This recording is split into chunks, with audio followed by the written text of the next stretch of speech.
জুলাই আন্দোলনের ছাত্র, শিক্ষক এবং শিশুদেরকে যারা হত্যা করেছে তাদের বিরুদ্ধে কোনো পোস্ট দিলেন না? কেন সেই সমস্ত শহীদদের প্রতি সমবেদনা জানিয়ে কোনো পোস্ট দিলেন না? ৭১ মুক্তিযুদ্ধে ৭ বীর শ্রেষ্ঠ ছিল আমাদের, কার মৃত্যু কবে হয়েছে জানেন?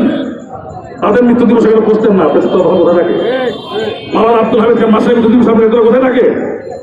হ্যাঁ, শহীদ রাষ্ট্রপতি জিয়াউর রহমান যার ঘোষণায় বাংলাদেশের মানুষ ঐক্যবদ্ধ হয়ে মুক্তিযুদ্ধ শুরু করেছিল, তার মৃত্যু দিবসে, তার জন্ম দিবসে আপনার চেতনা কোথায় থাকে? চেতনা করবেন না আমাদের সামনে। আমরা আমাদেরও চেতনা আছে, আমরা চেতনা বাইরের লোক না। শিল্পী আমি, আমার আবেগ আছে, কিন্তু আমার আপনার মতো অন্ধ আবেগ নাই। আমরা জনগণের পক্ষে থাকি, আমরা অন্যের বিরুদ্ধে থাকি। জনগণ অধিকার আদায় আন্দোলনে ছিলাম, রাজপথে ছিলাম, তার প্রমাণ আমি এখনো একজন রানিং শিল্পী। তারপর আমি সরকারের কোনো কিছুর কাছে মাথা নত করি নাই, কোনো ভয়ের কাছে মাথা নত করি নাই, কোনো আপোষ করি নাই, কোনো কিছুর কোনো অফারের বিনিময়ে মাথা নত করি নাই। আমি রাজপথে দাঁড়িয়ে সরকারের প্রতিবাদ করেছি, তার বিরুদ্ধে আন্দোলন করেছি। আপনাদের শরম নাই?